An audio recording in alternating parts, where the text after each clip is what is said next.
आज हम स्टार्ट करेंगे वन शॉट वीडियो का जिनमें सारे डेरिवेशन करने हैं चैप्टर नंबर 4 और चैप्टर नंबर 4 का नाम है moving charges and magnetism. Charge जब मूव करता है तो उसकी वजह से क्या क्रिएट होता है, मैग्नेटिक फील्ड। वो मैग्नेटिक फील्ड कितना होगा, कहाँ होगा और किस हिसाब से वेरी करेगा, ये सारी चीजें आज की वीडियो में देखेंगे। तो ये वाली वीडियो बड़े ध्यान से देखना, हो सके तो नोट्स बना लेना और ये इंपॉर्टेंट वीडियो होगी क्योंकि इसमें सारे डेरिवेशन कवर किए जाएंगे चैप्टर नंबर 4 के। चैप्टर नंबर 4 का सिलेबस क्या है, स्क्रीन पे यहाँ आ रहा होगा, साफ साफ दिख रहा होगा तुम लोगों को, तो चेक कर सकते हैं चैप्टर नंबर 4 का क्या सिलेबस होने वाला है।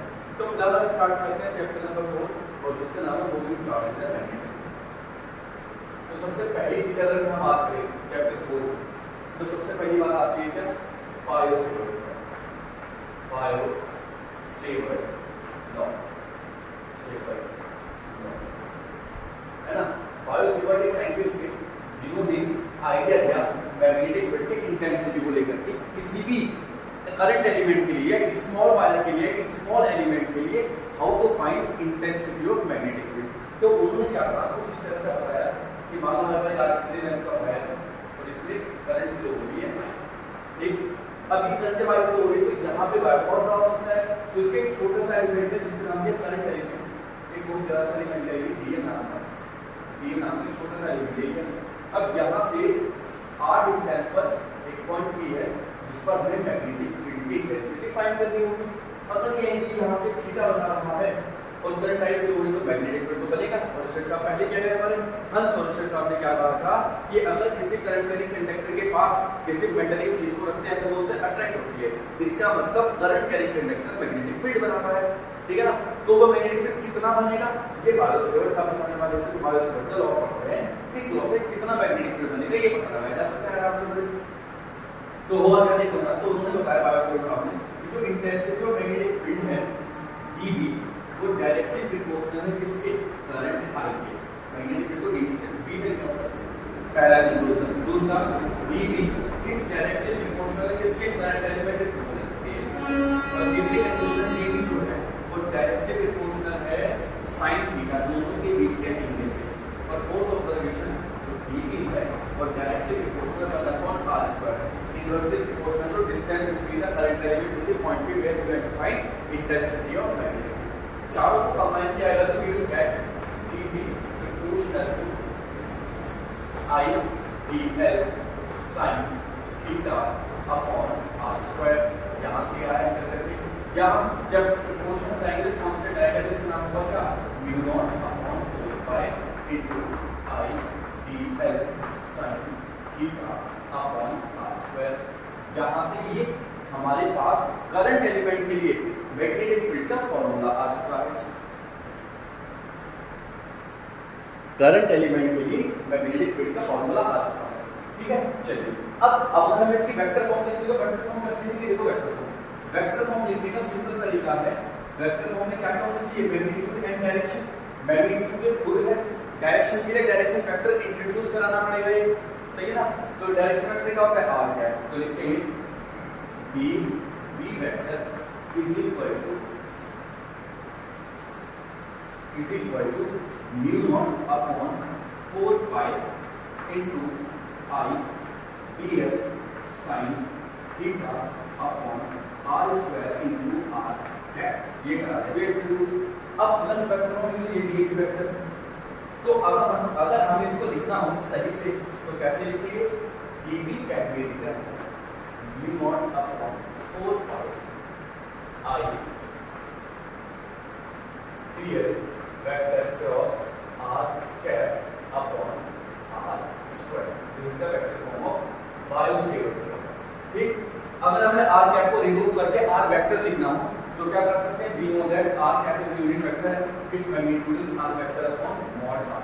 r लिख सकते हैं अंदर मैग्नीट्यूड तो 1 होता है, तो क्या मैग्नीट्यूड क्या आएगा, dB vector is equal to mu not upon 4 pi I dl vector cross r vector upon r cube. ये हमारे पास मैग्नेटिक फील्ड की इंटेंसिटी का फॉर्मूला आया करंट एलिमेंट।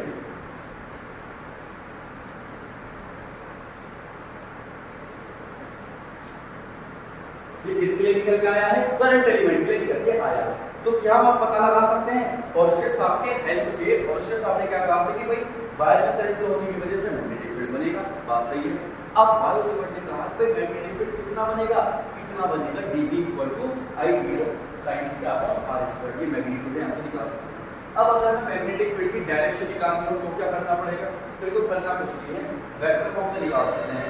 अपने क्रॉस फिंगर्स को या कर्ल फिंगर को DL से R के तरफ को घुमाओ, कहां से कहां घुमाना है, DL से R, देखो ये मेरा R है, तो DL से R की तरफ को घुमाएंगे तो अंगूठा कहां जा रहा है, इनसाइड, DL से R अंगूठा इनसाइड, मतलब मैग्नेटिक फील्ड कहां पर है, अंदर की तरफ, इस तरह से, है ना।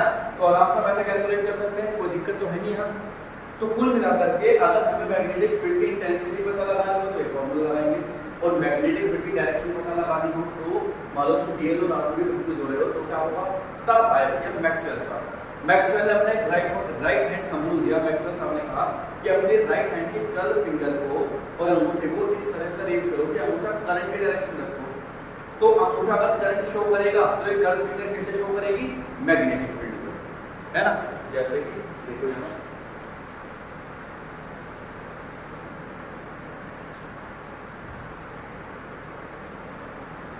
इसकी अगर हम यहाँ बात करें इसकी तो क्या आएगा, Maxwell right hand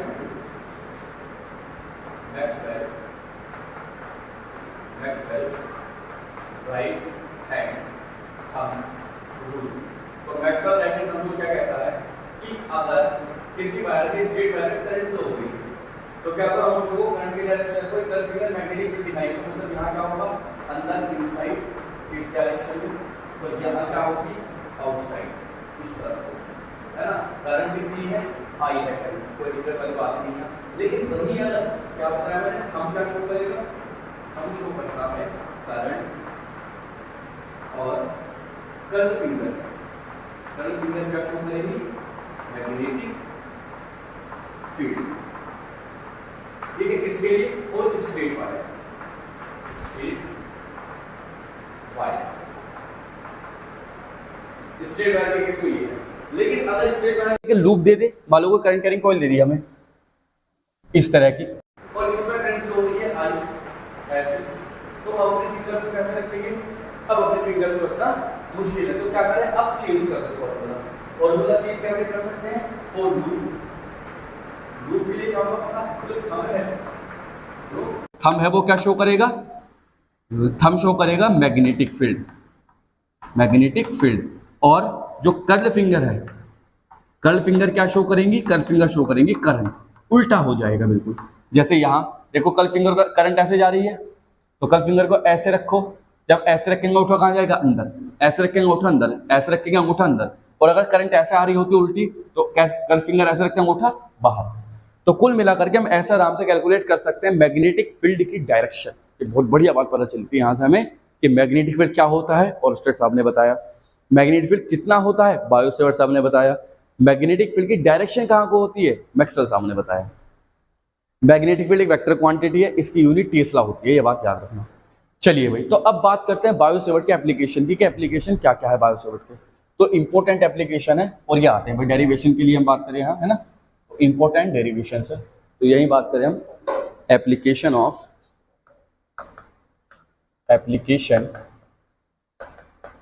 of bio Savart law. तो कौन कौन सा एप्लीकेशन है, नंबर फर्स्ट की अगर हम बात करें, to find intensity of magnetic field due to current carrying coil at its centre.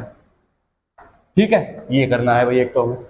Secondly क्या करना है, to find intensity of magnetic due to current carrying coil at its axis. और तीसरा क्या है, to find intensity of magnetic due to long straight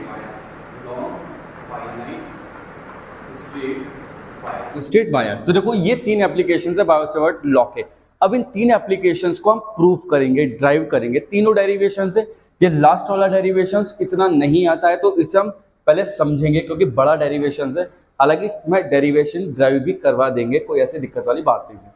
तो बात आगे की करते हैं। तो तीनों डेरिवेशंस है, इंपॉर्टेंट डेरिवेशंस है, कई बार आ चुके हैं, तो इन्हें अच्छे से समझना और नोट्स बनाते रहना साथ साथ। अब ऐसा ना हो कि कॉपी रखी है, तुम वीडियो देख रहे हो कहीं और चले गए, तो नोट्स साथ साथ बनाते रहना।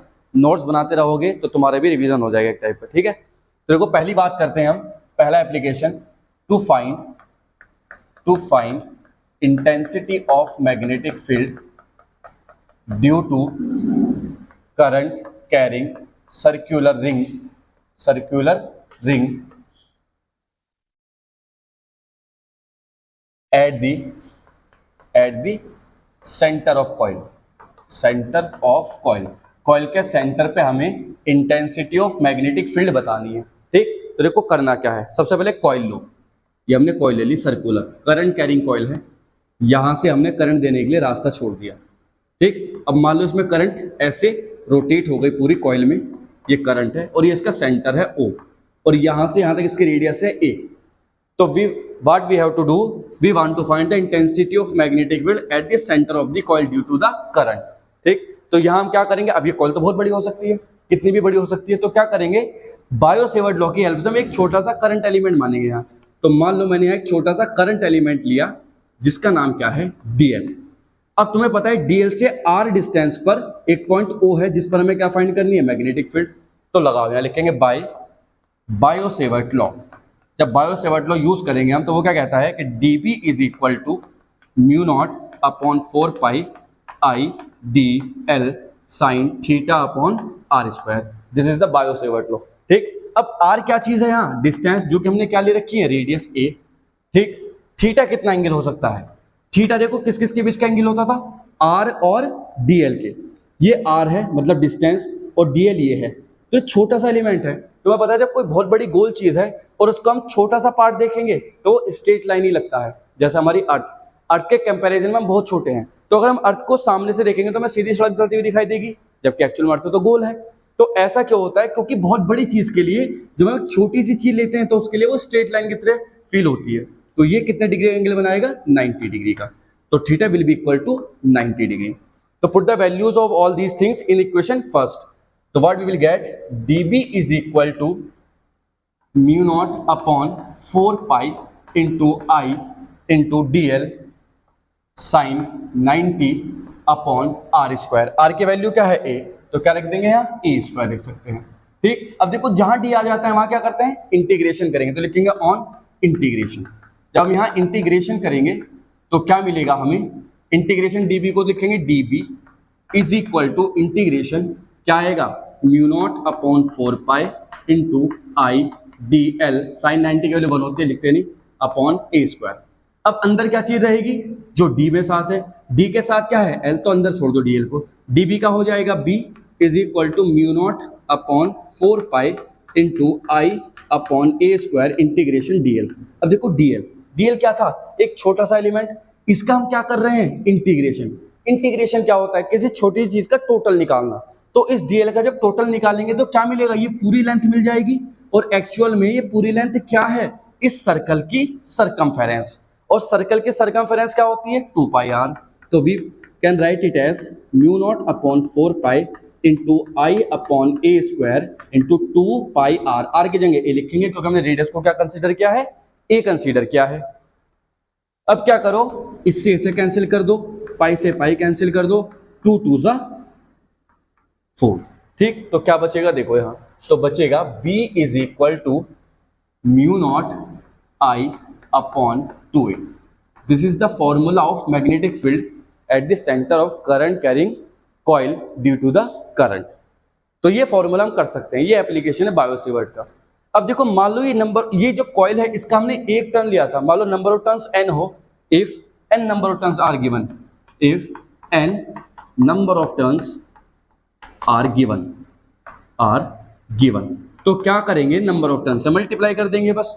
तो what we will get, B is equal to n mu naught I upon 2A।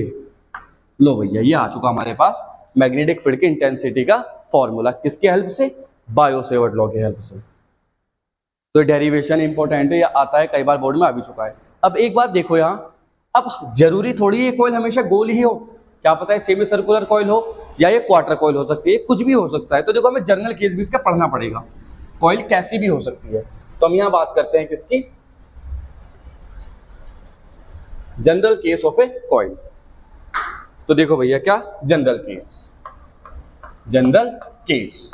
तो जनरल केस में क्या होगा कॉइल के लिए, मान लो हमें कॉइल ने देखिए एक सेक्टर दे दिया इस तरह का, मैग्नेटिक फील्ड तो उसकी वजह से भी होगा। इसकी रेडियस है ए, एंगल है बीच का थीटा, और ये करंट है आई, और हमें फाइंड करना है इस करंट की वजह से पॉइंट ओ पे मैग्नेटिक फील्ड। तो देखो करना कुछ नहीं है, ये कुछ भी एंगल दिया हो, तुम्हें क्या करना है, मैग्नेटिक फील्ड का formula B is equal to mu not I upon 2a into क्या करो, जितना भी एंगल दे रखा है और टोटल एंगल कितना होगा रिंग का 360 डिग्री, और ये क्या दे रखा है थीटा, तो थीटा अपॉन 360 डिग्री कर दो इसे, या थीटा अपॉन 2 पाई कर दो।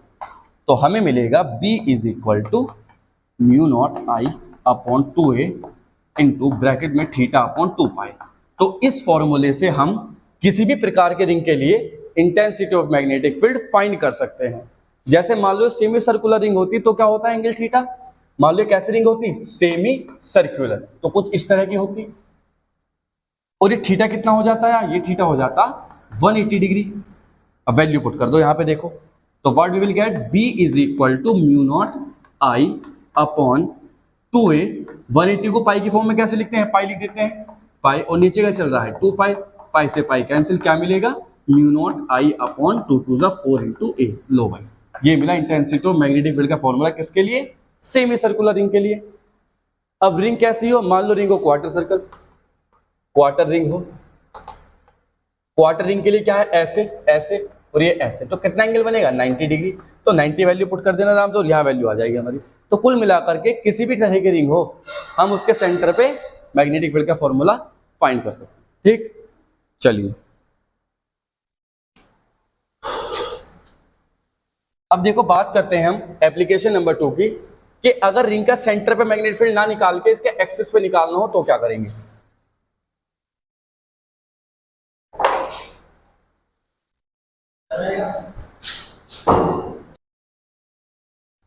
अब देखो बात करते हैं एप्लीकेशन नंबर 2 की, intensity of magnetic field at the axis of coil, axis of coil, coil के एक्सिस पे मैग्नेटिक फील्ड निकालते हैं।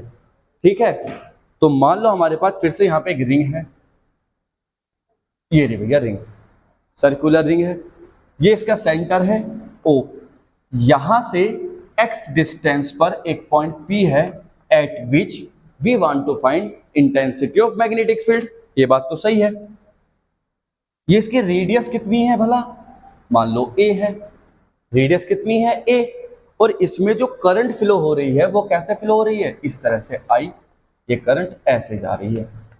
तो अब तुम्हें पता है इस पूरी रिंग की वजह से मैग्नेटिक फील्ड तो बनेगा, सेंटर पे कितना बनेगा हमने पहले निकाल लिया है, अब किस पे निकालेंगे, एक्सिस पे। तो एक्सिस के लिए क्या करेंगे, यहाँ एक छोटा सा एलिमेंट मानेंगे डीएल, जैसे मैंने बताया डीएल एलिमेंट तो मान नहीं है, बायो सेवर्ट की एप्लीकेशन है, बिना डीएल एलिमेंट माने बायो सेवर्ट लॉ वैलिड नहीं है, ध्यान रखना, डीएल एलिमेंट नहीं मानोगे तो बायो सेवर्ट लॉ वैलिड नहीं होगा। तो डीएल एलिमेंट हमने मान लिया है। ठीक, अब यहां से इस डीएल एलिमेंट से इस डिस्टेंस को मिलाओ, ये तो डिस्टेंस होती थी आर डिस्टेंस जैसे बोलते थे, ये कितना हो जाएगा, ये कितनी, ये a, ये x हो जाएगा under root a square plus x square. अब इस पॉइंट पे मैग्नेटिक फील्ड क्या है, इस पॉइंट पे मैग्नेटिक फील्ड क्या होगा, देखो यहां अगर करंट ये ऐसे जाएगा, ऐसे जाएगा नहीं जाएगा, ठीक है, तो इसकी वजह से हमें बताया कि मैग्नेटिक फील्ड इस वाली लाइन के परपेंडिकुलर लाइन ड्रॉ कर, तो ये मैग्नेटिक फील्ड को शो करेगी डीबी को। ठीक, और मान लो ये एंगल कंसीडर करो अल्फा है, एंगल क्या है अल्फा, तो लगाओ Biot Savart law, by B S L क्या कहता है, डीबी इज इक्वल टू, अच्छा एक चीज और देखते हैं, ये हमने अल्फा ले लिया, अब अल्फा लेने के बाद इस डीबी के हमें कहाँ निकालनी है, एक्सिस पे निकालनी है। देखो एक्सिस पे रिंग का एक्सिस कौन सा है, ये, this is the axis of ring, ये येलो वाली लाइन एक्सिस है रिंग की। अब रिंग का अगर ये एक्सिस है तो इस डीबी के दो कंपोनेंट तोड़ो जो एक्सिस पे भी आए, तो देखो डीबी ये जा रहा, यहाँ पे मैं सीधी लाइन खींचूंगा ये ऐसे, और ये यहाँ है, ठीक, ये अल्फा, इस लाइन को आगे बढ़ाओ तो ये भी अल्फा हो जाएगा, कोई शक, नहीं, ये अल्फा, ये 90 माइनस अल्फा, फिर ये क्या हो जाएगा अल्फा, ये भी अल्फा हो जाएगा। ज्योमेट्री से लगा लिया तो ऊपर जाएगा डी बी कॉस अल्फा और नीचे आ जाएगा यहाँ डी बी साइन अल्फा। ठीक, चलिए तो बात करते हैं यहाँ क्या हो जाएगा। देखो यहाँ होगा क्या, b at axis is equal to integration d B sine alpha. मतलब डी बी साइन अल्फा का इंटीग्रेशन करेंगे तो एक्सिस पर टोटल मैग्नेटिक फील्ड मिल जाएगा बड़े आराम से, ये तो हम जानते हैं, है ना, इस बात को तो हमें पता है। चलिए तो क्या करेंगे यहाँ पे, क्या करेंगे देखो जरा, ठीक है ना। चलिए तो क्या करेंगे यहाँ पे करना ये है कि क्या करें, d B axis is equal to integration Biot Savart लो, क्या होता है mu not upon 4 pi I d L sine theta upon r square into sine alpha. तो चल ही रहा है, सही है, इसमें कोई शक वाली बात नहीं। अब क्या करो, देखो साइन थीटा, थीटा कितना एंगल है, ये थीटा 90 डिग्री बैठेगा, ये थीटा कितना बैठेगा 90 डिग्री बैठेगा, क्योंकि कॉइल ऐसे रखी है तो थीटा डीएल वाली लाइन ये होगी, तो ये वाली लाइन उसके बीच का एंगल 90 डिग्री बैठेगा अपने ही आप। चलिए भाई, बात कोई दिक्कत वाली बात ही नहीं यहाँ। तो क्या लिखेंगे यहाँ, हम यहाँ लिख सकते हैं theta equal to 90 degree, theta is equal to 90 degree. अगर थीटा 90 डिग्री पे है तो देखो थीटा इक्वल टू 90 डिग्री। चलो भैया थीटा 90 पे है तो देखो लिखेंगे क्या, b is equal to integration mu not upon 4 pi into I d L sine theta को साइन अल्फा लिख दिया, साइन थीटा की वैल्यू 90 मतलब 1, और आर क्या है, ये वाली डिस्टेंस है कितनी है under root a square plus x square का होल स्क्वायर, स्क्वायर से रूट कट जाएगा तो b आ जाएगा हमारे पास mu not upon 4 pi into I बाहर ले लो, ठीक है, और क्या बचेगा साइन अल्फा कांस्टेंट है बाहर ले लो, upon A square plus x square ये बचेगा, अंदर बचा डी एल, यही बचेगा सब कुछ, ठीक है। अब साइन अल्फा की वैल्यू निकालना जरा, यहाँ से तुम साइन अल्फा की वैल्यू निकाल सकते हो ना। तो साइन अल्फा क्या होता है, परपेंडिकुलर अपॉन हाइपोटेनियस, परपेंडिकुलर है कितना ए, हाइपोटेनियस कितना है under root a square plus x square, यही तो है ना। तो वैल्यू पुट करो यहाँ, तो देखो भैया mu not upon 4 pi into I sine alpha की वैल्यू हो जाएगी ए अपॉन अंडर रूट की वैल्यू लिख सकते हैं a square plus x square की पावर 1/2। देखो अंडर रूट का मतलब a square plus x square की पावर 1/2, 1/2 तो वो, और नीचे का चल रहा है 1 ऑलरेडी, तो क्या हो जाएगा 3/2, और डीएल को खोलेंगे तो क्या बनेगा 2 पाई ए। तो आया हमारे पास b equal to mu not upon 4 pi into I A square 2 pi I A square upon A square plus x square की power 3/2। This is the formula of intensity of magnetic field at the axis of loop. Loop के axis पे ऐसे हम formula बना सकते हैं intensity of magnetic field का, सही है बात यहाँ पे। अब यहाँ देखो अगर number of turns n given हो, लूप के नंबर ऑफ टर्न्स कितने दे रखे हो n, if n number of turns are given, देखो भाई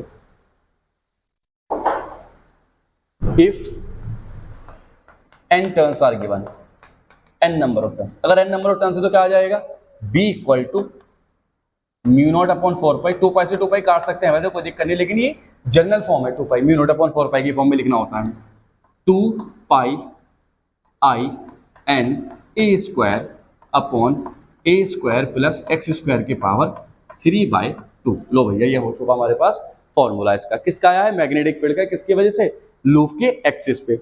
अब अगर हम करें इफ x इक्वल टू 0, अगर x 0 हो जाए तो क्या होगा, मतलब x 0 होगा तो वो जो पॉइंट P था ना बाहर वो सेंटर पे आ जाएगा, अगर वो सेंटर पे आएगा तो देखो क्या मिलेगा हमें मिलेगा b equal to mu not upon 4 pi into 2 pi I N A square upon A की पावर 3 बचेगा, पाई से पाई कैंसिल, 2 2 4, इससे कैंसिल हो जाएगा तो बचेगा b equal to mu naught N I upon 2a।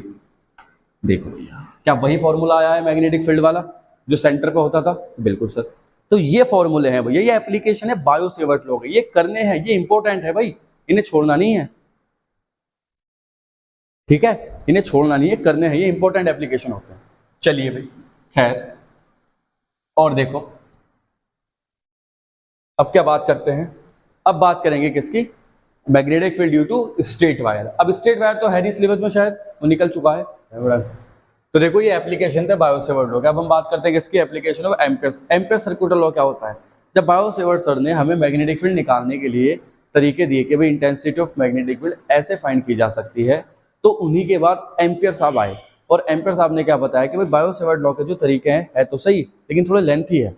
तो एम्पियर साहब ने एक शॉर्टकट दिया करंट कैरिंग लूप से intensity of magnetic field find करने का। तो उन्होंने ऐसा क्या बताया जो उनके फॉर्मूले को वेरीफाई कर दिया है, तो वो देखते हैं। तो उसे कहते हैं एम्पियर सर्कुलर लॉ, जिसका नाम है ACL, एम्पियर सर्कुलर लॉ। तो ये क्या कहता है कि मान लो अगर कोई करंट कैरिंग वायर है, करंट कैरिंग वायर है, तो इसके चारों तरफ क्या बनता है, मैग्नेटिक फील्ड, वो इस तरह से बनेगा, हम सब जानते हैं, ठीक। मान लो डिस्टेंस कितनी है A, तो जो मैग्नेटिक फील्ड होगा, अगर मैं यहाँ DL एक छोटा सा करंट एलिमेंट मानूंगा, तो इसी के डायरेक्शन में होगा कुछ इस तरह से DB। तो एम्पियर साहब ने कहा the total magnetic field around the circular loop, the total magnetic field around the circular loop is equal to mu naught times the total inside current. ये फॉर्मूला था किसका, एम्पियर सर्कुलर लॉ, एम्पियर साहब का formula था। और इसकी help से हम intensity of magnetic field shortcut तरीके से फाइंड कर सकते हैं, और ऐसी चीजों के लिए भी फाइंड कर सकते हैं जहां बायो सेवर्ट लॉ फेल हो जाएगा या बहुत कॉम्प्लिकेटेड हो जाएगा, ठीक है। तो चलिए यहाँ एम्पियर सर्कुलर लॉ के कुछ एप्लीकेशन पढ़ते हैं, पहले से वेरीफाई करते हैं। तो देखो वेरिफिकेशन देखते हैं, वेरीफाई करते हैं कि बात सही भी है या नहीं है, या ऐसे किसी ने कुछ कह दिया सबने मान लिया। तो वेरीफाई करते हैं ACL को। देखो मान लो हमारे पास ये वायर है, ठीक, इन्फिनिटी लॉन्ग स्ट्रेट वायर है, इसकी करंट फ्लो हो रही है आई, और उसके चारों तरफ मैग्नेटिक फील्ड कुछ इस तरह से बनेगा, और यहाँ से अंदर जाता हुआ बनेगा, यहाँ से बाहर आता हुआ बनेगा, सब जानते हैं। और यहाँ से यहाँ तक के डिस्टेंस है मान लो R, और एक छोटा सा करंट एलिमेंट क्या मान लिया हमने, DB, वो DL, ठीक है, यहाँ कर दिया। तो हम इसे वेरीफाई करते हैं। तो क्या काम किया हमने, इसके LHS ले लो, लेफ्ट हैंड साइड। तो क्या होता है LHS, integration of B dot DL, ठीक। B क्या चीज है, इंटेंसिटी ऑफ मैग्नेटिक फील्ड, किसके लिए, स्ट्रेट वायर की वजह से। स्ट्रेट वायर का मैग्नेटिक फील्ड कितना होता है, mu not upon 4 pi into 2I upon R, ये स्ट्रेट वायर का होता है। इंटीग्रेशन में क्या बचा, DL, और DL तुम जानते हो क्या है, सरकमफेरेंस, इस सर्कुलर कॉइल की सरकमफेरेंस, तो वो हो जाएगी mu not upon 4 pi into 2I upon R into 2 pi R, R से R कैंसिल, पाई से पाई, 2 से 4, तो क्या बचेगा हमारे पास ultimately mu naught into I। तो देखो ये RHS साइड आ गई इसकी। तो ऐसे वेरीफाई कर सकते हैं एम्पियर सर्कुलर लॉ को। मतलब जब बात वेरीफाई हो गई तो मतलब बात तो सही है, उन्होंने सही बात बताई कि भाई हम इस हिसाब से किसी भी मैग्नेटिक फील्ड किसी भी वायर का या किसी भी लूप का मैग्नेटिक फील्ड फाइंड कर सकते हैं, ठीक है भाई। चलो भाई, तो अब देखो इसके एप्लीकेशन क्या है। पहला एप्लीकेशन है यही इन्फिनिटी लॉन्ग वायर के लिए। देखो मैं बताता हूं एप्लीकेशन क्या है, application of ACL, application of ACL। तो क्या क्या एप्लीकेशन है, पहला application to find intensity of magnetic field due to infinite long straight wire. Second क्या चीज है, to find intensity of magnetic field due to straight solenoid, ठीक। Second है क्या, to find intensity of magnetic field due to toroid. ये होते हैं भाई कुछ एप्लीकेशन, लेकिन हम जानते हैं कि ये कट चुका है, ये सिलेबस से कट चुका है। तो हमें क्या पढ़ना है, intensity of magnetic field due to straight wire, infinity long straight wire, किसकी हेल्प से, एम्पियर सर्कुलर लॉ की हेल्प से करना है। तो देखो भैया कैसे करेंगे, ये करते हैं ना। तो मान लो हमारे पास वायर है, फिर से कंसीडर किया है ना, यहाँ पे हमने क्या काम किया, करंट फ्लो करवा दी I, ये इनफाइनाइट लॉन्ग वायर है, ठीक है भैया। और यहाँ पे इसके चारों तरफ क्या बनेगी, करंट बनेगी। प्लेन मानते हैं, प्लेन इस तरह का, हम सब जानते हैं इस तरह की, इस प्लेन पे करंट ये बन रही है लूप, जिसे कह सकते हैं हम है ना, और इसकी डिस्टेंस कितनी है r, और ये छोटा सा एलिमेंट क्या लिया था हमने dl, ठीक है भैया। तो हम क्या कर सकते हैं, by ACL Ampere circular law को अप्लाई करेंगे तो क्या आता है, वो इंटीग्रेशन फाई डॉट dl, है ना, is equal to mu naught into I, what we have to find b, तो b ले लो बाहर, इंटीग्रेशन क्या बचा, dl equal to mu naught into I. dl क्या होगा, 2 पाई आर, वही क्योंकि सरकमफेरेंस है इसकी, तो लिख सकते हैं b into 2 pi R is equal to mu naught into I, या लिख सकते हैं b is equal to mu not I upon 2 pi R. This is the formula for the magnetic field due to infinite long straight wire. ठीक, infinite long straight wire के लिए हम ऐसा कर आराम से कैलकुलेट कर सकते हैं इस फॉर्मूले को बड़े प्यार से। तो ये भैया हमारे पास सारे के सारे एप्लीकेशन है किसके, एम्पीयर सर्कुलर लॉ के, ये हमें पढ़ने नहीं है क्योंकि सिलेबस में नहीं है। अब बात किसकी करते हैं, फोर्स होने चार्ज पार्टिकल। जब किसी चार्ज पार्टिकल को मैग्नेटिक फील्ड के अंदर एंटर कराया जाता है तो उसमें कितना फोर्स लगता है, ठीक है, चार्ज पार्टिकल को मैग्नेटिक फील्ड के अंदर, ठीक है। तो क्या बात करते हैं अगले टॉपिक की, force on a moving charge, force on a moving charge in uniform magnetic field and electric field, दोनों में मूविंग चार्ज पे कितना फोर्स लगेगा ये पता लगाना है। ठीक, चलिए तो कैसे कैलकुलेट करेंगे, देखो, इन यूनिफॉर्म मैग्नेटिक फील्ड, ठीक है। तो देखो कैसे कैलकुलेट करेंगे, मान लो हमारे पास क्या है, मैग्नेटिक फील्ड है, ये इनसाइड डायरेक्शन में क्या है, मैग्नेटिक फील्ड है। तो हमने क्या काम किया, यहां से एक चार्ज पार्टिकल को एंटर कराया, v वेलोसिटी से चार्ज है, क्यों, मैग्नेटिक फील्ड है v, तो इस पे एक फोर्स लगेगा। वो फोर्स होता है F is equal to q v B sine theta, है ना। और अगर हम इसकी वेक्टर फॉर्म लिखेंगे तो वेक्टर फॉर्म लिख सकते हैं, vector F is equal to q vector B cross vector B। तो कुल मिलाकर के ये हमारे पास आ गया फॉर्मूला। मतलब ये फॉर्मूला तो फोर्स होने चार्ज का है ही। अब फोर्स है तो मैग्नीट्यूड भी होगा और डायरेक्शन भी, क्योंकि वेक्टर क्वांटिटी है। डायरेक्शन कैसे कैलकुलेट करेंगे, मैग्नीट्यूड तो ये रहा, थीटा किस किस के बीच का एंगल है, वेलोसिटी और मैग्नेटिक फील्ड के। डायरेक्शन कैलकुलेट करेंगे, अपनी कर्ल फिंगर को V से B की तरफ को रखो, देखो V ये रहा, B अंदर है, V आगे चल रहा, B अंदर है, तो मतलब क्या होगा, कुछ इस तरह से, देखो ये है ना, ये है, मान लो ये क्या है, V आगे है, B अंदर है। जब V आगे है, B अंदर है, तो अपने कर्ल फिंगर को V से B, तो V से B ऐसे घुमाएंगे तो फोर्स कहाँ लगा, ऊपर, अंगूठा फोर्स को दिखाएगा, ऊपर लगेगा, फोर्स को दिखाएगा, ऊपर लगेगा। तो कुल मिलाकर के हम आराम से बता सकते हैं कि चार्ज पे फोर्स कहाँ को लगेगा, ऊपर की तरफ, अपर डायरेक्शन में। तो आराम से कैलकुलेट कर सकते हैं भैया, फोर्स होने चार्ज ऐसे ही होता है मैग्नेटिक फील्ड के केस में, है ना, इस पे कितना फोर्स लगता है। अब अगर चार्ज पार्टिकल को मैग्नेटिक फील्ड और इलेक्ट्रिक फील्ड दोनों में कंबाइन एंटर करा दिया जाए, मैग्नेटिक फील्ड और इलेक्ट्रिक फील्ड दोनों में कंबाइन एंटर करा दिया जाए, तो उस पे जो फोर्स लगेगा उस फोर्स का नाम होगा Lorentz force. The combined force of magnetic field and electric field is called Lorentz force. तो ये बात करते हैं किसकी, लॉरेंज फोर्स की। देखो लॉरेंज फोर्स क्या होता है, लॉरेंज फोर्स, तो देखिए भैया लॉरेंज फोर्स क्या चीज है। मान लो हमारे पास मैग्नेटिक फील्ड है बहुत सारा, वो कुछ इस तरह से है, इनसाइड डायरेक्शन में क्या है, ये मैग्नेटिक फील्ड है भैया, ठीक है। इनसाइड डायरेक्शन में क्या है, मैग्नेटिक फील्ड है इनसाइड डायरेक्शन में, ठीक, ये रहा। अब हमने क्या काम किया, यहीं पे एक इलेक्ट्रिक फील्ड प्रोवाइड करवाया, कुछ इस तरह से क्या दे दिया है, ऐसे इलेक्ट्रिक, ये प्लेट है मान लो पॉजिटिव चार्ज है ना यहाँ, और ये प्लेट है कौन सी, निगेटिवली चार्ज यहाँ। तो हमने क्या किया, इलेक्ट्रिक फील्ड दिया कुछ इस तरह से यहाँ की तरफ को, ऐसे कितना E, और मैग्नेटिक फील्ड कितना है B।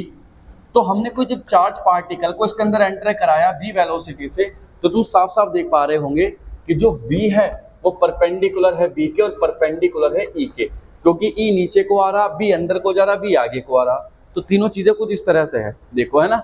तो क्या है, B कहाँ है, देखो V तो ये रहा, इलेक्ट्रिक फील्ड ये चाहे नीचे को कर दो और मैग्नेटिक फील्ड अंदर की तरफ को, इस तरह से हम कर सकते हैं। तो इस पर एक फोर्स लगेगा जब ये चार्ज पार्टिकल यहाँ पे आ जाएगा, तो इस पर क्या होगा, देखो मैग्नेटिक फोर्स कहाँ को लगेगा, V अंदर है, V आगे, मैग्नेटिक फील्ड, तो ऐसे मैग्नेटिक फोर्स ऊपर, तो फोर्स लगेगा मैग्नेटिक फोर्स ऊपर ऐसे, क्या नाम है, एफ एम।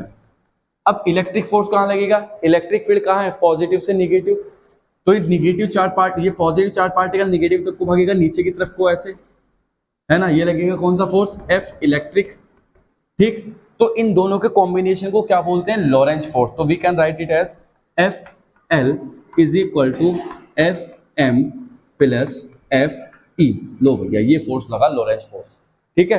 अब इसे और थोड़ा एक्सप्लेन करिए, अगर हम थोड़ा सा और हम इसे एक्सप्लेन करें तो कैसे कर सकते हैं, देखो जरा, हम इसे थोड़ा और एक्सप्लेन करेंगे तो क्या करेंगे, देखो F Lorentz force is equal to magnetic force कितना होता है, q v B sine theta plus electric force कितना होता है, क्यू इंटू ई। कॉमन क्या ले सकते हैं, क्यू, अंदर बचेगा vector B cross vector B, vector form लिख दो, और प्लस बचेगा vector E. This is the expression for Lorentz force. ये भैया हमारे पास लॉरेंज फोर्स है जो हम कैलकुलेट कर सकते हैं आराम से, ठीक है। तो ये है वही टॉपिक जो कंबाइन मैग्नेटिक और इलेक्ट्रिक फील्ड में फोर्स लगता है किसी भी चार्ज पार्टिकल पे, सही है, हम आराम से कैलकुलेट कर सकते हैं। ये लॉरेंज फोर्स कब जीरो होगा, ये लॉरेंज फोर्स तब जीरो होगा जब इन दोनों फोर्सेस का मैग्नीट्यूड इक्वल हो जाए, मतलब जितना फोर्स ऊपर लगेगा उतना ही फोर्स नीचे लगे। तो अगर एफ एम इक्वल टू क्या हुआ, F m equal to F v हो गया, डायरेक्शन अपोजिट है तो माइनस, तो लॉरेंज फोर्स क्या हो जाएगा, Lorentz force will be equal to zero. और अगर लॉरेंज फोर्स जीरो हुआ तो ये चार्ज पार्टिकल सीधा निकल जाएगा। मान लो मैग्नेटिक फोर्स ज्यादा होता तो ऊपर चला जाता, इलेक्ट्रिक फोर्स ज्यादा होता नीचे आ जाता, लेकिन अगर दोनों फोर्स इक्वल है तो चार्ज पार्टिकल सीधा निकल जाएगा। अगर ये चार्ज पार्टिकल सीधा निकलेगा तो इस कॉन्सेप्ट को ध्यान में रखते हुए एक मशीन बनाई गई, उस मशीन का नाम पड़ा वेलोसिटी सेलेक्टर। तो मतलब जो रेडियो एक्टिव एलिमेंट होते हैं जिनमें से अल्फा बीटा गामा पार्टिकल्स या रेज निकलती है जिसे रेडिएशन बोलते हैं, तो अल्फा बीटा गामा पार्टिकल को सेलेक्ट करने का क्या तरीका है, वेलोसिटी सेलेक्टर। वेलोसिटी सेलेक्टर से पास कराया जाता है, जो पार्टिकल स्ट्रेट चला गया मतलब वो हैवी पार्टिकल है उसकी वेलोसिटी सेलेक्ट कर दी गई है, ठीक है। तो कुल मिलाकर के ऐसे हम कैलकुलेट कर सकते हैं सारी चीजों को। तो ये था हमारे पास force on a charge particle in combined electric and magnetic field. अब हम बात करते हैं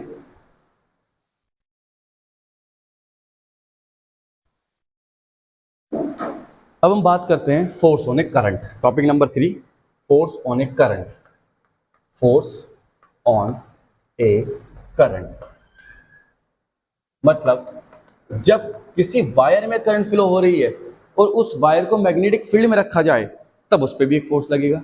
मतलब अभी हमने पढ़ा कि जब किसी चार्ज पार्टिकल को मैग्नेटिक फील्ड के अंदर एंटर करते हैं तब तो फोर्स लगता ही है, जो कि कितना था, q v B sine theta. लेकिन अगर हम किसी वायर को मैग्नेटिक फील्ड में रखें और उसमें करंट फ्लो हो रही है तो उसमें भी फोर्स लगेगा। कैसे, मान लो वायर है, उसमें करंट फ्लो हो रही है आई, और उसे मैग्नेटिक फील्ड में रख दिया गया ऐसे, तो इस पर भी एक फोर्स लगेगा। वो फोर्स कैलकुलेट किया जा सकता है फ्लेमिंग्स लेफ्ट हैंड रूल से। फ्लेमिंग लेफ्ट हैंड रूल क्या कहता है, अपनी फिंगर्स को ऐसे रखेंगे, ये क्या होता है, फोर्स, ये मैग्नेटिक फील्ड और ये करंट, इस तरह से रखते हैं, है ना। तो देखो यहाँ पे क्या होगा, तो फोर्स लगेगा, वो लगेगा, मान लो आई है, मैग्नेटिक फील्ड बी है और एल ये है डिस्टेंस मतलब लेंथ, तो फोर्स हो जाएगा F equal to I B L sine theta, ये हुआ फोर्स ऑन ए करंट, ठीक। अगर हमें इसे वेक्टर फॉर्म लिखनी है तो F vector is equal to I vector L cross vector B. तो मैग्नेटिक फोर्स की डायरेक्शन भी कैलकुलेट की जा सकती है। अपनी राइट हैंड के फिंगर्स को एल से बी की तरफ को रखो, एल ऊपर जा रहा, बी आगे जा रहा, देखो एल से बी की तरफ को रखेंगे तो क्या होगा, एल से हम कहाँ को रखेंगे, बी की तरफ को, एल ऊपर तो एल से ऐसे, तो फोर्स कहाँ को लगेगा, अंदर को। तो लेंथ से मैग्नेटिक फील्ड की तरफ को रखेंगे तो फोर्स अंदर की तरफ को लगेगा। तो ऐसे कैलकुलेट की जा सकती है फोर्स ऑन ए करंट। अब अगर दो वायर्स हैं, force between two parallel wires, force between two parallel wires, मान लो दो पैरेलल वायर हैं, एक ये रहा एक ये रहा, है ना। इसमें करंट फ्लो हो रही है ऐसे ऊपर को I1, एक करंट फ्लो हो रही है ऐसे ऊपर को I2, दोनों के बीच की डिस्टेंस कितनी है R। इसकी वजह से इस पर मैग्नेटिक फील्ड लगेगा, जब इसकी वजह से इस पर मैग्नेटिक फील्ड लगेगा तो फोर्स भी लगेगा, फोर्स लगेगा तो ये वाला वायर से अट्रैक्ट कर सकता है। अगर वायर में करंट सेम डायरेक्शन में फ्लो हो रही है तो अट्रैक्शन होगा, अगर करंट अपोजिट डायरेक्शन में फ्लो हो रही है तो रिपल्शन होगा। तो कुल मिलाकर के ये r है दोनों के बीच की डिस्टेंस, और हम क्या कर सकते हैं यहां पे अगर हम लिखे इसकी वजह से इस पे कितना फोर्स लगा तो वो होगा F is equal to I1 B2 L, L को नीचे लेके जाओ तो F upon L is equal to I1 B2 क्या है, magnetic field due to wire 2, wire के लिए मैग्नेटिक फील्ड कितना होता है mu not upon 4 pi 2 I2 upon distance दोनों के बीच की क्या हो जाएगी R। तो कुल मिलाकर के आया हमारे पास mu not upon 4 pi into 2 I1 I2 upon R। This is the force per unit length due to a two parallel wires, दो पैरेलल वायर के बीच इतना फोर्स लगेगा और हम कैलकुलेट कर सकते हैं। अगर दोनों वायर में करंट सेम डायरेक्शन में फ्लो हो रही है तो क्या होगा अट्रैक्शन, अपोजिट में फ्लो हो रही है तो क्या होगा रिपल्शन होगा। ठीक है, चलिए इसी कॉन्सेप्ट को ध्यान में रखते हुए एक कॉइल बनाई गई, इसी कॉन्सेप्ट को ध्यान में रखते हुए क्या बनाई गई, एक कॉइल बनाई गई और उस कॉइल में करंट फ्लो करवा करके यूनिफॉर्म मैग्नेटिक फील्ड में रखा। तो क्या ऑब्जर्व किया गया कि वो एक टॉर्क एक्सपीरियंस कर रही है, कॉइल क्या एक्सपीरियंस कर रही है, टॉर्क एक्सपीरियंस कर रही है। तो वो टॉर्क कितना होता है वो निकालते हैं ना। अब बात करते हैं हम जो मेन इंपॉर्टेंट टॉपिक है जिसका नाम है moving coil galvanometer. Moving coil galvanometer क्या होता है, एक डिवाइस है जो करंट को डिटेक्ट करने के काम आती है। बहुत स्मॉल करंट को डिटेक्ट करेगी किसके हेल्प से, अपने नीडल की हेल्प से। अगर जरा सी भी करंट डिवाइस में गई तो नीडल डिफ्लेक्शन शो करती है, और नीडल डिफ्लेक्शन शो कर रही है इसका मतलब क्या है कि करंट फ्लो हो रही है सर्किट में। तो यही बात करते हैं हम moving coil galvanometer, moving coil galvanometer, galvanometer. तो देखिए भाई मूविंग कॉइल गैल्वेनोमीटर, इसकी शॉर्ट फॉर्म होती है एमसीजी। क्या है, to detect the current, to detect small current, detect small current. तो स्मॉल करंट को डिटेक्ट करने के काम आएगी। देखने में कुछ ऐसे होती है, सबने लेबोरेटरी में देखी भी होगी अपनी, वो जिस तरह की इसमें स्क्रीन होती है यहाँ, और यहाँ पे इसके दो टर्मिनल होते हैं जहाँ पे हम क्या ऐड करते हैं, वायर्स को ऐड करते हैं, कनेक्ट करते हैं। इस तरह से यहाँ होता है पॉजिटिव टर्मिनल ये, और ये होता है क्या निगेटिव टर्मिनल, और यहाँ से इस तरह से थोड़ा बाहर की तरफ को इस तरह की डिवाइस होती है। ठीक, यहाँ से इस तरह की होती है डिवाइस, ये होता है मूविंग कॉइल गैल्वेनोमीटर। यहाँ लगी हुई होती है कॉइल जो मूव करती है, और यहाँ होती है इसमें एक नीडल। ठीक, और ये होता है क्या 0 1 2 3 1 2 3। अब मान लो यहाँ से वायर कनेक्टेड है दोनों, ये पॉजिटिव टर्मिनल है निगेटिव टर्मिनल।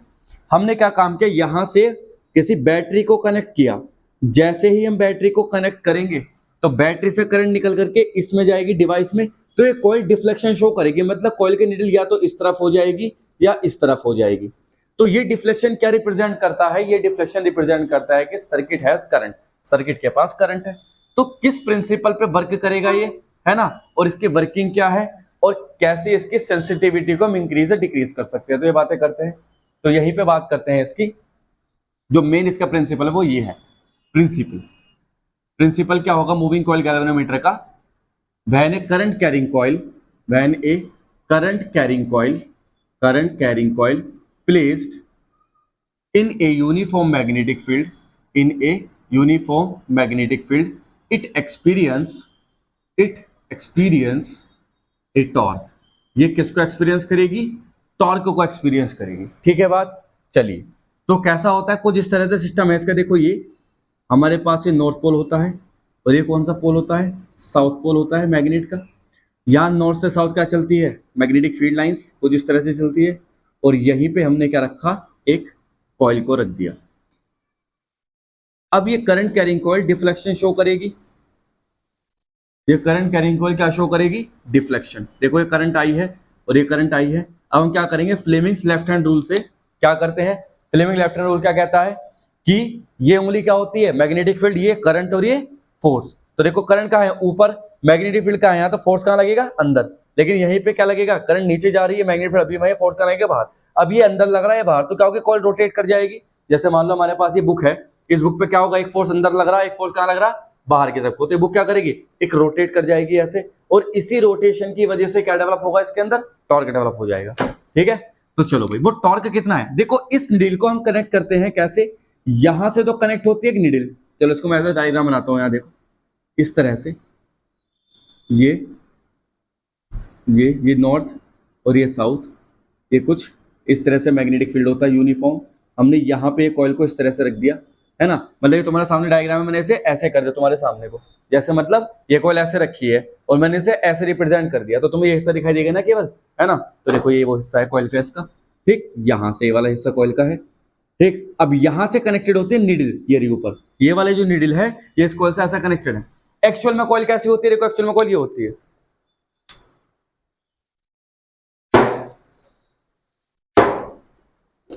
देखो ये होती है कॉइल, ये होती है कॉइल। जब इस कॉइल को मैग्नेटिक फील्ड में रखते हैं तो ये क्या एक्सपीरियंस करती है, टॉर्क।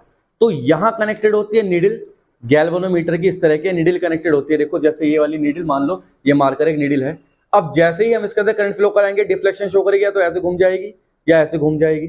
अगर ये ऐसे घूमी तो इसका मतलब क्या कि करंट पॉजिटिव से जा रही है, निगेटिव से आ रही है, और अगर ये ऐसे घूमी करंट निगेटिव से जा रही है, पॉजिटिव से आ रही है, क्लॉकवाइज और एंटी क्लॉकवाइज, ठीक। अब जब ये यहां से ये घूम गई इस तरह से, तो इसे वापस भी आना अपनी पोजीशन में। जब ये यहां से यहां घूम करके वापस अपने पोजीशन में आती है तो किस हिसाब से आती है, अच्छा हमने करंट फ्लो कराई, टॉर्क लगा, टॉर्क ने इसे यहां घुमा दिया ऐसे, चलो बात ठीक है। अब इसे वापस भी तो वहीं आना है, तो कोई तो चीज होगी जो इसे वापस वहां लाएगी। तो बिल्कुल इस एंड पे एक स्प्रिंग कनेक्टेड होता है। कौन सा spring, torsion spring. Torsion spring का काम क्या है कि जब तुम स्प्रिंग को रोटेट करोगे या तुम उस पर टॉर्जन करोगे तो स्प्रिंग अपनी पोजीशन वापस लेने की कोशिश करता है। तो जैसे ही तुमने करंट की वजह से इधर को घुमा, है ना, तो स्प्रिंग इसे वापस वहीं लाना चाहेगा। तो ऐसे घुमा, स्प्रिंग फोर्स से वापस वहीं ले आएगा। ये ऐसे घूमेगी, स्प्रिंग फोर्स वापस वहीं ले आएगा। ये ऐसे घूमेगी, स्प्रिंग फोर्स वापस वैसे ले आएगा। तो मतलब यहाँ दो टाइप के टॉर्क काम कर रहे हैं, एक तो डिफ्लेक्टिंग टॉर्क जो निडल को डिफ्लेक्ट करेगा, और एक रिस्टोरिंग टॉर्क जो इसे वापस अपनी पोजीशन में ले आएगा। ठीक है बात। मान लो ये एंगल कितना बन रहा था इससे, अल्फा, ये इसकी साइड कितनी है, एल, ठीक है बात। चलिए, और ये कितनी है, एल, तो ये कितनी हो जाएगी, मान लो बी है, चलो तो इसका नाम क्या हो जाएगा, बी कॉस अल्फा कह सकते हैं बेस। और फोर्स कैसे लगेगा, इस तरह से लग रहा होगा फोर्स एफ ऐसे, और यहाँ पे फोर्स एक एफ लगेगा ऐसे। तो हम बात करें डिफ्लेक्टिंग टॉर्क की, डिफ्लेक्टिंग टॉर्क, तो डिफ्लेक्टिंग टॉर्क होगा tau D equal to I B L sine theta. अब एल की जगह क्या हो जाएगा, देखो टॉर्क क्या होता है, force into perpendicular distance, force तो है परपेंडिकुलर डिस्टेंस क्या है, B cos alpha. Perpendicular distance ये तो है कि फोर्स की, ये फोर्स है और इसकी परपेंडिकुलर डिस्टेंस है बी कॉस अल्फा। तो टॉ डी हम लिख सकते हैं directly I B, length into breadth क्या होता है, एरिया, साइन थीटा की वैल्यू 90, तो बचा कॉस अल्फा। लो भाई ये आया हमारे पास क्या, टॉर्क, डिफ्लेक्टिंग टॉर्क। अब इस टॉर्क को कौन रिस्टोर करेगा, रिस्टोरिंग टॉर्क, तो यहां पे लिखेंगे रिस्टोरिंग टॉर्क। किसका टॉर्क है, स्प्रिंग का रिस्टोरिंग टॉर्क। रिस्टोरिंग टॉर्क क्या होता है, वो होता है स्प्रिंग कांस्टेंट इनटू थीटा। कितना एंगल पे स्प्रिंग घुमा, कितना एंगल पे स्प्रिंग घुमा, और कितनी उसकी स्ट्रेंथ थी मटेरियल की, क्योंकि मटेरियल की प्रॉपर्टी पे भी डिपेंड करेगा ना कोई स्प्रिंग कितना घूम सकता है। तो ये क्या होता है, टॉर्जनल कांस्टेंट या स्टिफनेस कहते हैं स्प्रिंग की इसे, और ये क्या होता है, डिफ्लेक्टिंग एंगल, है ना, या रिस्टोरिंग एंगल। तो हम दोनों को इक्वल पुट कर सकते हैं क्या, इन दोनों को क्या पुट कर दो, अगर मान लो नंबर ऑफ टर्न्स है तो इनसे मल्टीप्लाई कर दो, इन दोनों को इक्वल पुट करें, इक्वेशन फर्स्ट और सेकंड को, तो देखो क्या मिलेगा हमें, इक्वेशन फर्स्ट सेकंड को हम इक्वल पुट करेंगे, because for zero deflection, for zero deflection, zero deflection, deflection, deflecting torque must be equal to restoring torque.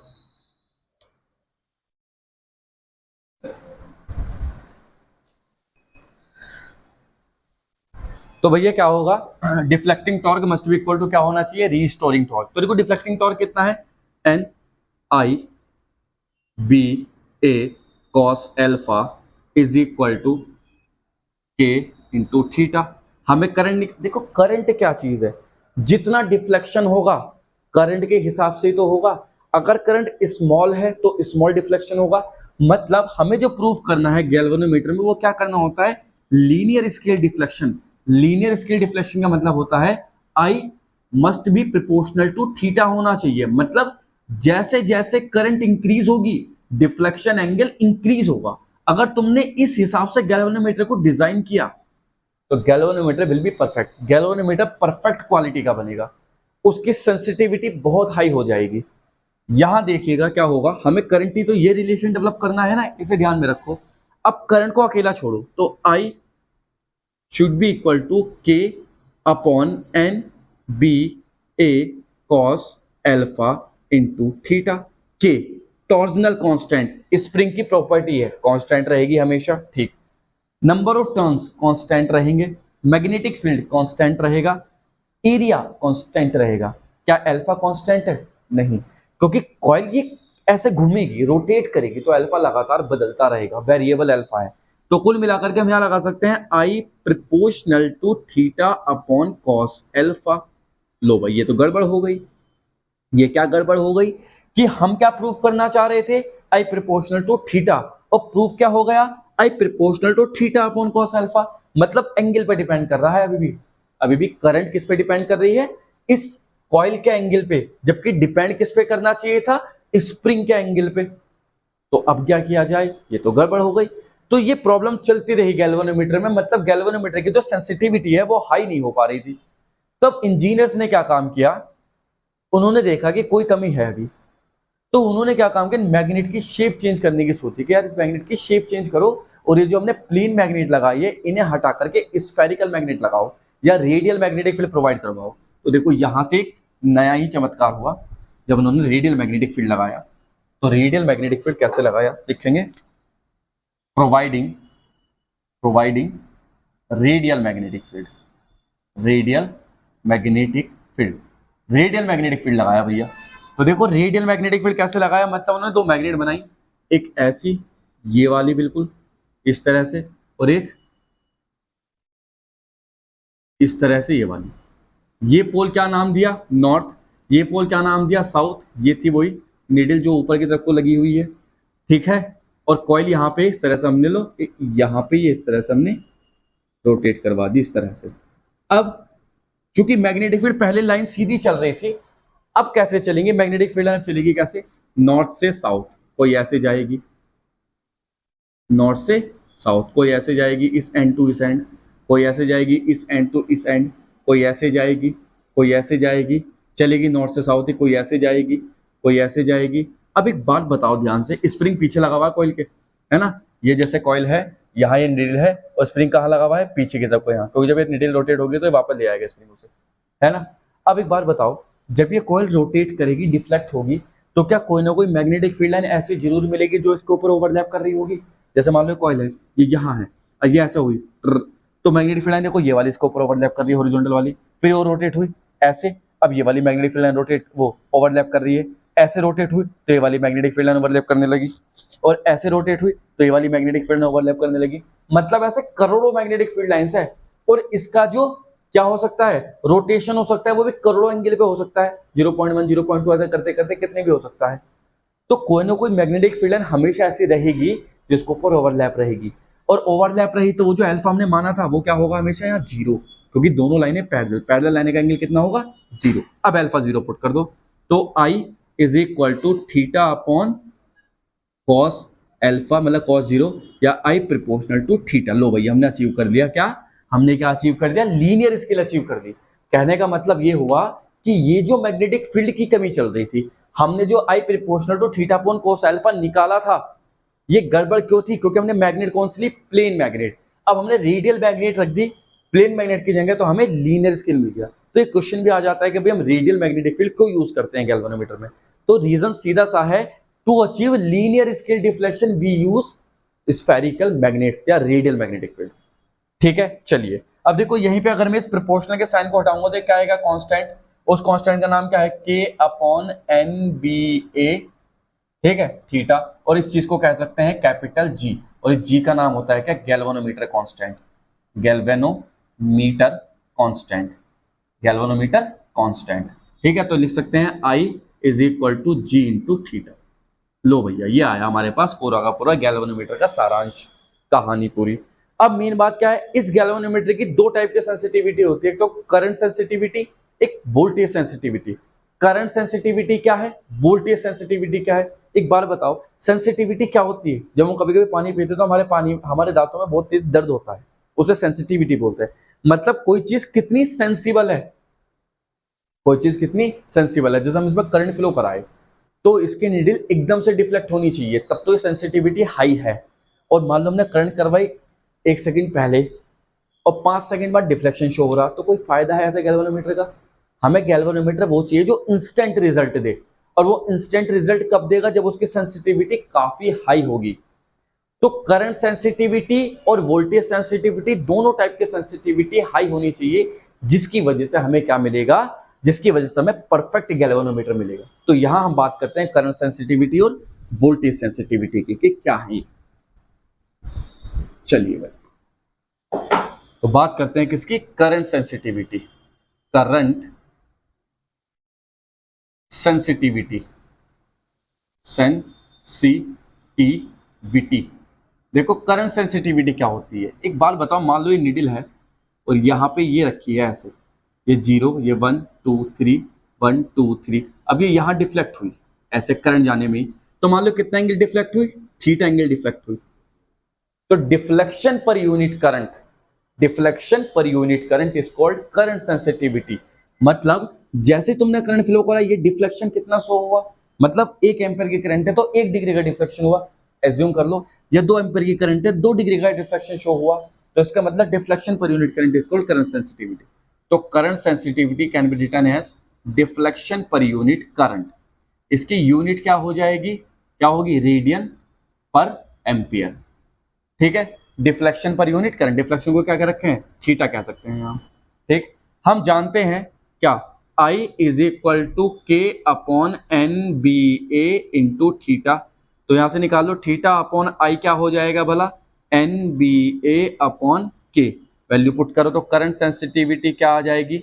N B A upon के। लो भैया, ये आया हमारे पास करंट सेंसिटिविटी का फॉर्मूला। आसान है, बढ़िया है। चलिए बात करते हैं दूसरी वोल्टेज सेंसिटिविटी की। Voltage sensitivity, sensitivity. Voltage sensitivity क्या है? बस बिल्कुल सेम टू सेम है। Voltage deflection per unit voltage, deflection per unit voltage. यहां लिखे Vs is equal to deflection per unit voltage is called voltage sensitivity. Unit क्या हो जाएगी? रेडियन पर वोल्ट। लो भैया, ये हो चुकी। तो कुल मिलाकर के क्या करेंगे? फिर से वही सिस्टम है सारा का सारा। वोल्टेज सेंसिटिविटी को लिख सकते हैं थीटा, V इक्वल टू क्या होता है? I into R. अब थीटा अपॉन आई हम जानते हैं, थीटा अपॉन आई ये है। तो voltage sensitivity can be written as NBA upon K into R. This is the formula voltage sensitivity. सही है, तो ये दोनों सेंसिटिविटीज है। अब हम सेंसिटिविटीज को कैसे इंक्रीज कर सकते हैं? क्योंकि हमें बढ़िया सेंसिटिविटी वाला गैल्वेनोमीटर चाहिए। मान लो हमें इन फॉर्मूलों से, मतलब इस अरेंजमेंट से बढ़िया सेंसिटिविटी वाला गैल्वेनोमीटर नहीं मिल पा रहा, तो क्या करना पड़ेगा? तो कुछ फैक्टर्स हैं, फैक्टर्स अफेक्टिंग, जैसे लिखो फैक्टर्स इंक्रीजिंग सेंसिटिविटी। गैल्वेनोमीटर की सेंसिटिविटी इंक्रीज करने के फैक्टर कौन कौन से हैं? तो नंबर फर्स्ट, देखो यहां से देखो, अगर हम एरिया इंक्रीज करेंगे तो सेंसिटिविटी इंक्रीज हो जाएगी, डायरेक्टली प्रोपोर्शनल है। मैग्नेटिक फील्ड इंक्रीज करेंगे, सेंसिटिविटी इंक्रीज हो जाएगी। नंबर ऑफ टर्न्स इंक्रीज करेंगे, सेंसिटिविटी इंक्रीज हो जाएगी। लेकिन हम स्प्रिंग की स्टिफनेस डिक्रीज करेंगे तो सेंसिटिविटी इंक्रीज हो जाएगी। मतलब स्टिफनेस के तो इनवर्सली प्रोपोर्शनल है और एनबीए के डायरेक्टली प्रोपोर्शनल है। और ऐसे रेजिस्टेंस के तो क्या लिख सकते हैं? CS can increase by increasing area, CS can increase by increasing magnetic field, CS can increase by increasing number of turns, and CS can increase by decreasing stiffness। है आसान। तो ये सेंसिटिविटीज है किसकी? गैल्वेनोमीटर की। ठीक है, चलिए भाई, ये तो बात हो गई सारी। क्या अब ये गैल्वेनोमीटर इतनी कमाल की डिवाइस है, कैसे हम अमीटर वोल्टमीटर दोनों में कन्वर्ट कर सकते हैं। तो यहीं पे बात करते हैं conversion of galvanometer into ammeter and voltmeter. किसकी बात करते हैं?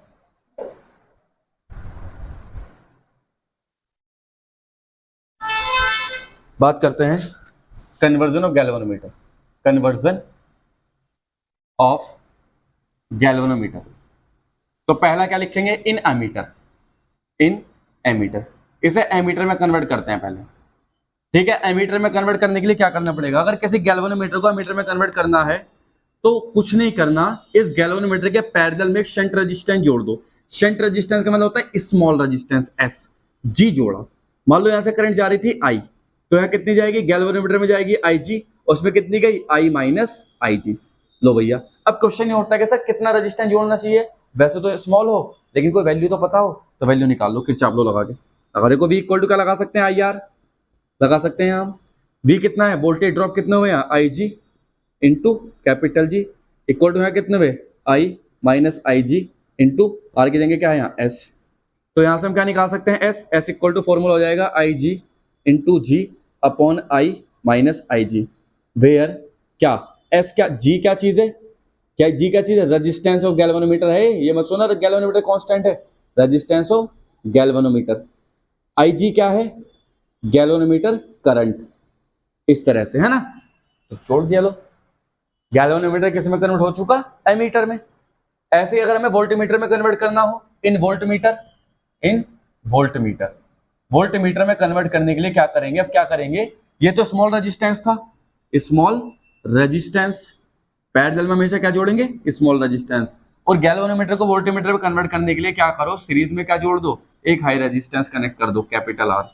मान लो यहां से करंट गई कितनी, आई जी, गैल्वेनोमीटर की करंट जाएगी, याद रखना। तो क्या हो जाएगा, ये एक यूनिट बन गई हमारे पास। तो हम लगा सकते हैं कितना आर जुड़ेंगे, वी इक्वल टू क्या लगा दो, आई इंटू आर, आर की value R equivalent, R plus G, दोनों सीरीज में तो आर इक्विवेलेंट लिखेंगे, बस ये आई जी हो जाएगा। हमें आर निकालना है तो V upon I G minus के capital G equal to R. लो भैया ये आया हमारे पास क्या, गैल्वेनोमीटर इनटू वोल्टमीटर। तो यहाँ पे हमारा चैप्टर खत्म होता है। ये पूरा वन शॉट वीडियो था, इसे अच्छे से देखना, नोट्स बना लेना। और गैल्वेनोमीटर तो बहुत इंपॉर्टेंट है, जो चीजें टॉपिक से निकल चुकी वो नहीं पढ़ाई गई है, जो चीजें हैं वो पढ़ा दी गई है, ठीक है। वन शॉट वीडियो से थोड़ा जल्दी जल्दी पढ़ाना पड़ता है। All the very best.